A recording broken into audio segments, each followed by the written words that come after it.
오늘 만나보실 모델, 링컨을 대표하는 또 하나의 SUV죠. 노틸러스인데요. 에비에이터는 승차감 측면에서 매우 인상적인 모습을 보여주었습니다. 노틸러스는 조금 더 대중 친화적인 성격이 강한 SUV인데요. 그래도 이 구성을 보면 참 세월의 흔적을 많이 느끼게 합니다.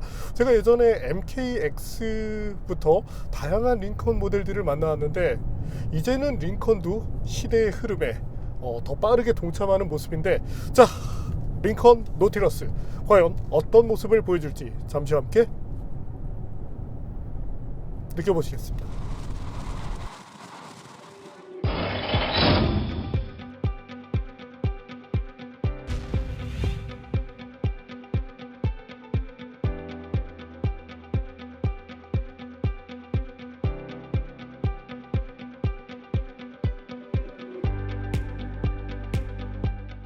링컨은 항공기에서 많은 영감을 얻죠.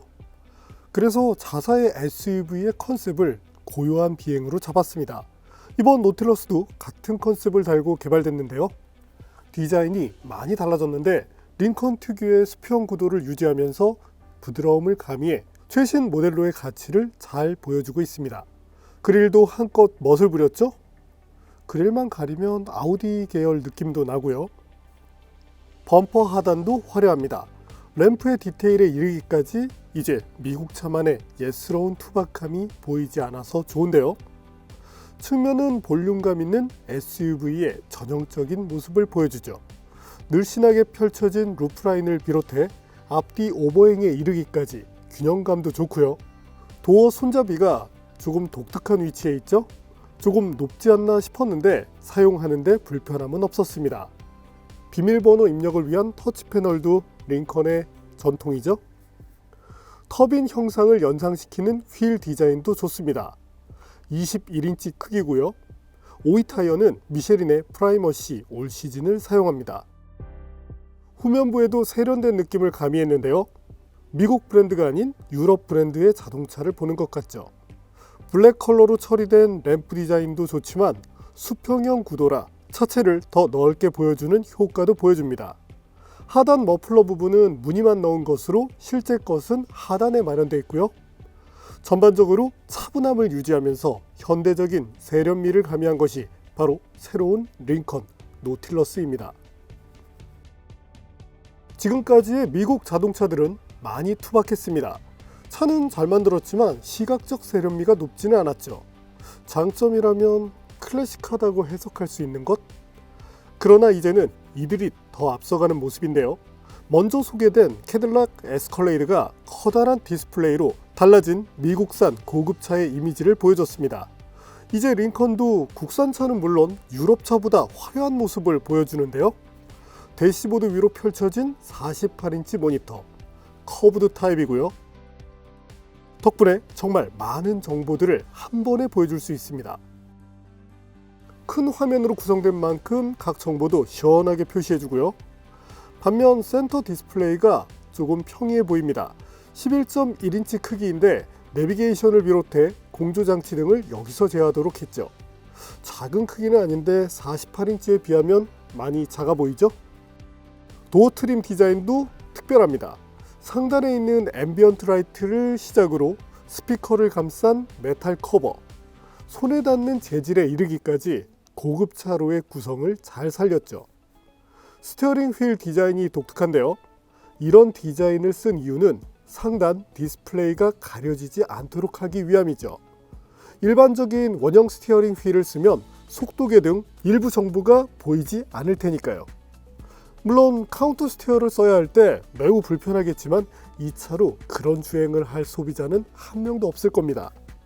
변속기 제어는 피아노 키 시프터를 통해 하는데 익숙해질 때까지 조금 불편함이 있긴 해요. 하단에는 각 제어 버튼들과 다이얼이 위치하는데 나름대로 고급스러운 느낌을 살렸습니다. 무선 충전 데크와 컵홀더, 2개의 USB 포트도 보이고요. 특이사항으로는 3가지 중 하나를 선택해 실내로 분사해주는 디퓨저 기능이 있는데요. 국산 제네시스에도 이런 기능이 있는데 링컨은 카드리지의 잔량까지 보여줘서 매우 편하죠. 아마도 이 기능은 현대차가 곧 따라할 수도 있을 것 같아요.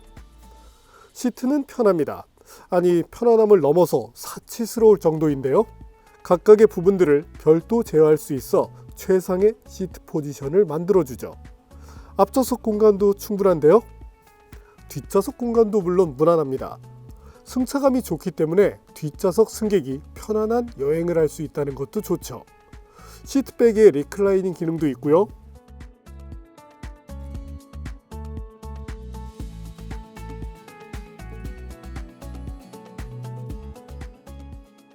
에이다스 성능도 좋은데요.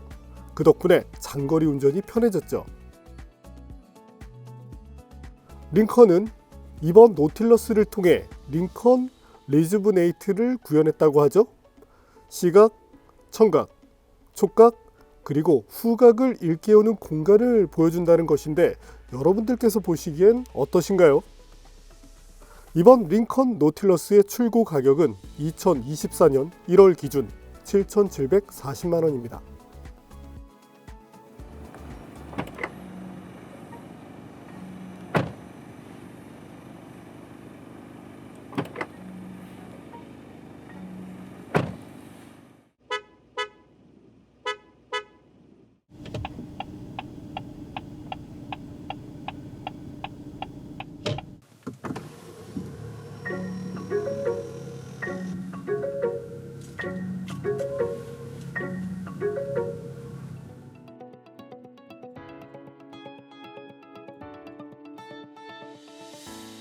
앞서 보신 대로 다양한 기능성을 갖춘 것 이번 노틸러스의 자랑인데요. 앞에서 보셨겠지만 48인치 와이드 스크린이 들어갔다는 점이 상당히 마음에 듭니다. 물론 운전석을 중심으로 우측에 있는 영역을 자주 볼 일은 없지만 그래도 뭔가 세련된 그 이미지를 잘 표출해내서 좋네요. 최근에는 이제 두 개의 디스플레이를 연장해서 여기 이 운전석에서 센터페시아까지 이렇게 구성한 차들이 많은데 뭔가 시원스럽습니다. 캐딜락도 그렇지만 이제 미국 브랜드들이 이런 측면에서 기존에 못했던 것들을 더 채워나가면서 아쉬움들을 많이 만회시키고 있네요. 자, 오늘도 저속 주행부터 시작해 볼 텐데요. 자, 차가 정지했을 때 오토 스탑 잘 작동하고 있고, 시동이 걸리는 순간에 엔진 시동이 걸릴 때 그 특유의 음색이 있습니다. 부릉 하는 그것은 느껴지지만 이 시동이 걸리는 동안에 진동이 생기잖아요. 근데 그 진동 주파수 영역을 아주 확실하게 잡았네요. 그래서 어떤 차들은 시동이 걸리면서 진동에 의한 불쾌감을 주는데 확실히 MVH 측면 노틸러스 대단한 능력을 보여줍니다. 그리고 정숙성을 정말 칭찬할 수밖에 없는데, 이 링컨 차들이 차를 만들 때 기본적으로 모든 브랜드들이 있잖아요. 테마라는 게 있는데 이 링컨은 조용한 비행이라는 메시지를 많이 내세우죠. 어쨌든 차가 날아가는 것은 아니지만 주행하는 동안 대단한 정숙성을 느낄 수 있습니다. 오늘은 정숙성 먼저 확인할 텐데요. 아이들에서의 소음도 34dB, 과거 기준으로 놓고 보면 한 32에서 33 정도니까 대단한 수준입니다. 예전에 저희가 이 링컨 이 모델의 계측을 하기가 힘들어서 소음계를 업데이트했던 그런 사례가 있는데 이번에도 대단한 정숙성을 보여주네요. 속도를 올렸을 때 이 차체가 아무래도 크죠. 그러다 보니까 살짝 윈드 노이즈가 거슬리는 영역은 있지만 그럼에도 불구하고 다른 차에서는 느낄 수 없는, 사실상 면적으로 받는 이 공기의 이런 양은 많지만 거의 최고급 세단에 버금가는 수준의 능력을 보여준다는 점, 최고의 자랑이라고 할 수 있겠습니다. 자, 그리고 또 하나 인상적인 것은 차가 이 주행을 해나가는 과정, 여기서 저속 주행을 할 때 특히 잦은 변속이 이루어지게 됩니다. 이때 변속 쇼크가 나오게 되면 승차감이 당연히 떨어질 수밖에 없는데 이런 것마저도 정말 잘 잡아냈네요. 오늘 어쩌면 이 얘기를 굉장히 많이 반복할 수도 있는데 MVH 측면 튜닝 능력은 정말 이 영역에서만큼은 메르세데스 벤츠보다도 더 월등하다, 이렇게 얘기를 드리고 싶습니다. 자, 그리고 사운드 시스템도 칭찬을 하고 싶어요. 레벨 3D 사운드 시스템이 이제 들어가 있는데 입체감을 이렇게 너무 강조하지 않으면서 딱 듣기 좋은 모습을 보여줍니다. 우리가 사실 이제 1억 원대 미만에서는 볼보의 사운드 시스템을 많이 칭찬하죠. 근데 이번 노틸러스 가격으로 본다면 이제 한 7천만 원대에 걸려 있지만 사운드 시스템만큼은 1억 원을 상회하는 차와 비교를 해도 전혀 아쉽지 않습니다. 그리고 이 사운드 자체가 상당히 이제 고급스럽게 음질을 내도록 튜닝이 되어 있어서 뭐 좋은 스피커를 쓰는 것도 가능하지만 어쨌든 이 조율해 나가는 과정 신경을 많이 쓴 흔적을 보여주네요.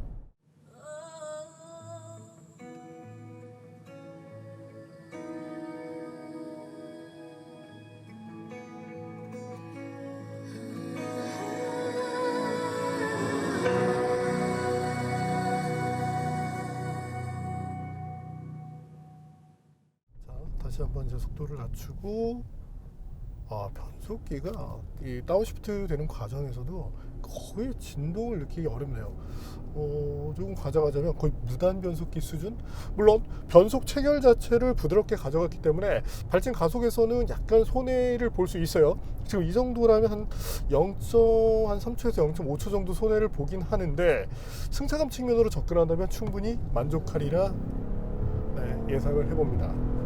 자, 그럼 이번에는 링컨 노틸러스와 함께 달려볼까요?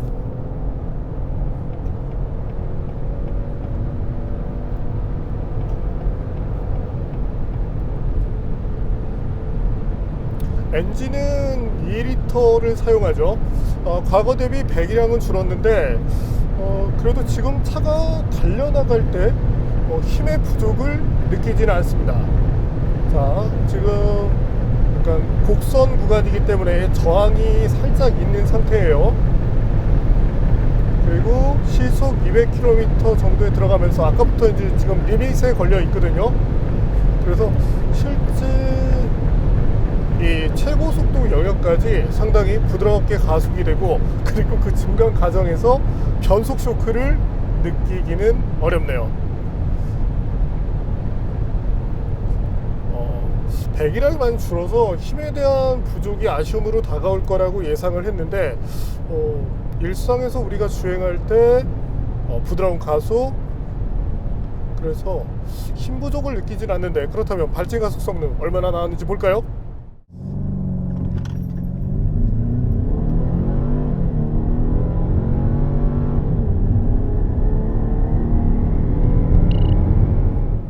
고정매일 장비로 테스트한 결과 7.9초대가 나왔습니다. 최장으로 이제 시험을 계속 반복하다 보면 8.3초대까지 늘어지긴 했지만 평균적으로 8초 초반 정도가 나오니까 이 정도면 뭐 차량의 사이즈나 엔진 배기량 그리고 출력과 토크를 감안했을 때 떨어지지 않는다고 얘기를 드리고 싶네요. 물론 이제 일부 기어가 살짝 길게 느껴지는 경향은 있긴 해요. 아무래도 초점 자체가 승차감 쪽에 맞춰졌기 때문인데 아주 뭐 폭발적인 그런 가속까지는 아니지만 이 차의 본부를 알고 접근했을 때 아쉬움은 느끼지 않겠네요. 엔진 출력은 252마력, 최대 토크 38kg 폴스미터로서 2리터 모델로서는 나름대로 출력을 잘 뽑아낸 편이에요. 자, 이 포드라고 했을 때 우리 기준에서 보면은 포드가 어떤 뭐 기술적 측면에서 약간 부족하다고 생각을 할 수도 있습니다. 근데 머리로 생각하는 것과 현실은 좀 다르거든요. 의외로 출력을 잘 뽑아내는 브랜드 중에 하나가 포드이기도 하고 2리터 모델로서 지금 이 정도. 그리고 특이한 상황이 최고 출력이 나오는 RPM대를 볼 필요가 있는데 최고 출력이 5000rpm대에 나오죠. 토크 역시 3000rpm대에 맞춰서 저속 토크가 좀 강화되어 있는 그런 타입이라 일상 주행에서 답답함을 만들지 않게 됩니다. 뭐 최고 발진 가속, 뭐 기어비를 당겨서 이런 것들을 당길 수 있긴 한데 나름대로 이제 실용 구간에 초점을 맞추면서 배기량 저하에 따른 그런 우려를 나름대로 잘 잠재워 놨네요. 참고로 주행 연비는 고속도로 기준 13.5km를 1리터로 갈 수 있는 것으로 나타났습니다. 최대로 이제 여건이 좋아졌을 때는 이제 14km 중반을 1리터로 갈 수 있었지만 평균적으로 고속도로를 이제 100km 정도 주행할 때 약간의 뭐 고저차를 만날 수도 있겠죠. 이런 환경에서 13km대 중반 정도를 예상하시면 됩니다. 자, 시내 주행에서는 약간 떨어지긴 해요. 시내 주행에서 저희가 이제 시험한 결과 정말 많이 막히는 경우는 7km대, 평균적으로 고속도로 주행과 이렇게 연계가 됐을 때는 한 9km대를 볼 수 있으니까 이 정도면 크게 아쉬움이 없다고 봐주셔도 되겠습니다.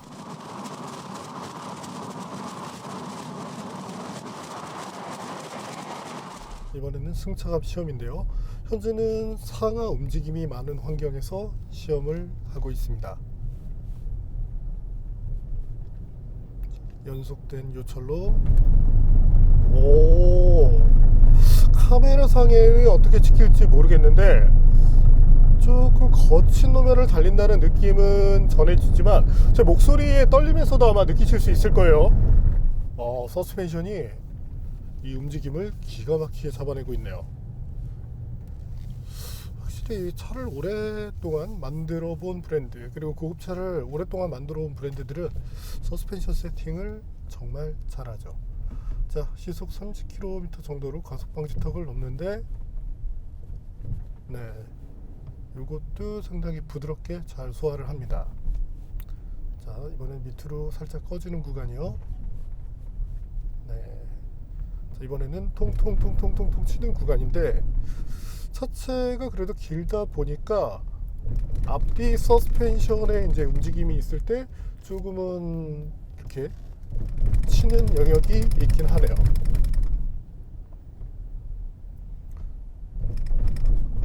지금은 매우 이제 좀 특수한 환경인데 여기서는 한 중상 정도 등급, 그리고 연속된 요철로에서는 이 정도면 거의 상급, 최상급까지는 아니지만 그래도 상급 정도의 승차감을 누릴 수 있습니다. 이 현재 모델이 이제 댐핑 컨트롤 기능이 있긴 하거든요. 다만 이제 여기서 옵션이 이제 하나가 더 추가가 되면 에어 서스펜션까지 붙는데 그렇게 되면 이제 가격이 많이 오르다 보니까 국내에는 아마 들여오지 않은 것 같네요. 향후에는 링컨이 최상급 모델을 들여와서 이제 블랙 라벨이겠죠.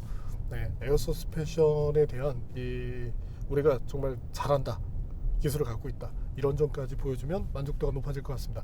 그래도 지금 정도의 승차감이면 이제 국내 브랜드들도 고급 SUV들을 잘 만들죠. 근데 그것과 비교를 해도 승차감 측면에서는 조금 더 앞선다고 얘기할 수 있겠습니다. 이번에는 긴급 회피 시험인데요. 시험 시작 속도는 시속 100km 정도가 됩니다. 자, 시작해 볼까요?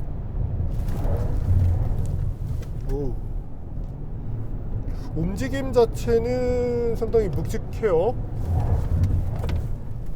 근데 제어를 할 때 이 자세 제어 장치가 작동할 때 세련미가 매우 좋네요. 자, 그리고 지금도 자 슬라롬을 하고 있죠. 일부 조금 젖은 구간도 있습니다. 근데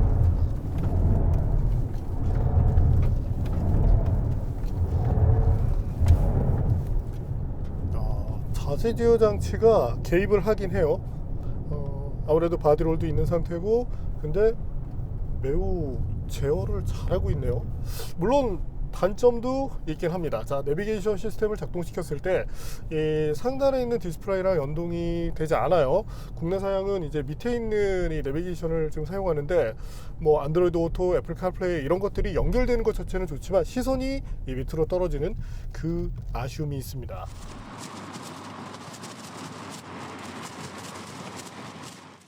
자, 이번에는 주행 모델을 익사이트로 바꿔봤습니다. 약간은 서스펜션이 단단해진 느낌이 나요. 그러나 이제 기본 성향 때문에 이 바디롤은 약간 있는 모습이네요. 기본적인 수요 특성은 어느 언더스티어를 기반으로 하고 있고, 그리고 차량이 약간 미끄러지더라도 이 4륜구동 시스템이 나름대로 탄력성을 발휘하면서 안전성을 최대한 끌어내줍니다. 이 포드가 4륜구동 쪽도 기술을 상당히 좀 많이 갖고 있는 편이에요. 물론 이제 그 전자제어에 대한 기술은 과거에 이제 랜드로버로부터 조금 가져와서 쓰고 있는데, 어쨌든 현재 기술 완성도는 이 업계로 놓고 봐도 한 상급 정도, 이 정도의 능력은 보여줍니다. 우리가 만날 수 있는 미끄러운 노면, 그리고 때로는 이제 뭐 실수로 코너를 살짝 빨리 들어갈 수 있잖아요. 그랬을 때도 차가 자세 제어 장치와 더불어 4륜구동의 탄력성으로 안전하게 승객을 지켜준다, 이렇게 봐주셔도 되겠습니다.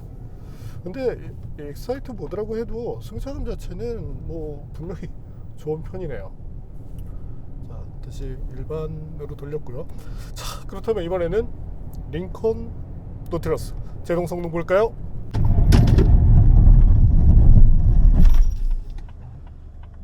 자, 제동거리가 생각보다 잘 나왔습니다. 무게가 조금 나가는 편이잖아요. 그래서 저희가 예상할 때는 한 39m, 그리고 4계절 타이어를 끼우고 있는 만큼 조금은 밀리지 않을까 싶었는데 생각보다 좋은 거리를 보여주었고, 무엇보다 제동 편차가 거의 없었습니다. 1m 안쪽이면 정말 브레이크 시스템이 좋은, 그리고 타이어 자체의 종그립도 좋은, 이런 매칭이 잘 되어 있을 때 이 편차가 줄어들면서 소비자에게 신뢰할 만한 그런 제동 능력을 보여주는데, 노틸러스 왜 이래? 뭔가 우리가 생각하는 그런 미국차답지 않게 나름대로 잘 만들었네요. 다만 여기서 아쉬움이 있는 게, 처음에 우리가 브레이크 페달을 조작할 때 지금 같은 상황이죠. 자, 주행을 하다가 페달을 밟을 때 살짝의 이질감이 있습니다. 전통적인 이제 유압식과 이제 비교를 한다면, 유압식 같은 경우는 이제 좀 리니어하게 반응하는 편인데, 마치 하이브리드 모델을 다루는 것처럼 갑자기 밟았을 때 순간적으로 뭐 훅 하고 밟을 때 한 요 정도까지는 브레이크 시스템이 좀 작동을 게을리하는 모습을 보여주네요. 이후부터 제동 시스템은 작동하지만 약간의 이질감이 있다는 점은 참고를 해주실 필요가 있겠네요. 그리고 에이다스 성능도 정말 좋아졌습니다. 차선 유지 기능을 시험해 봤는데 이건 굉장히 적극적이거든요. 포드도 이 자율주행 기술에 대해서 나름대로 이제 개척을 많이 했었는데, 물론 지금 것이 뭐 자율주행과 이렇게 크게 연관성은 없습니다.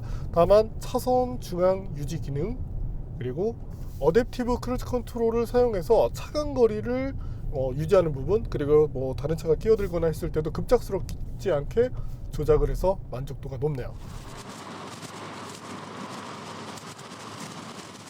네, 오늘 만난 링컨 노틸러스. 이제는 예전 미국 차들의 아쉬움이 뭐였나요? 뭔가 이 시대를 역행하는, 때로는 과거에서 막 돌아온 그런 느낌을 많이 보였는데, 이제는 더 앞서가는 모습을 보여주고 있습니다.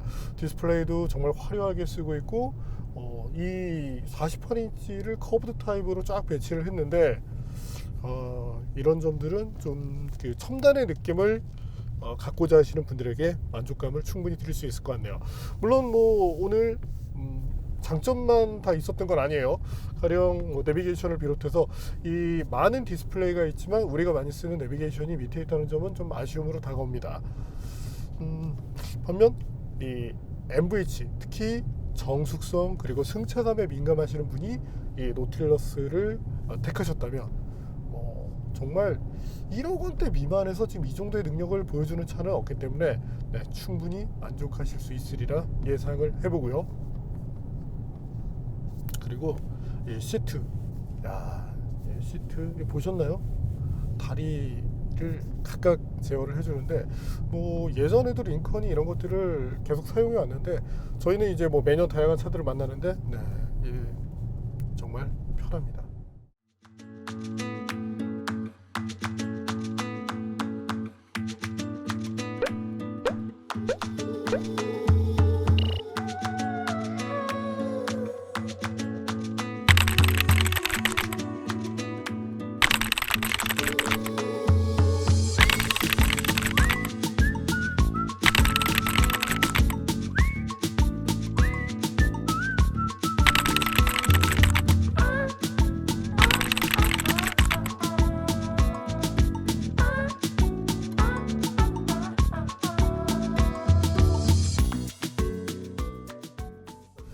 네, 오늘은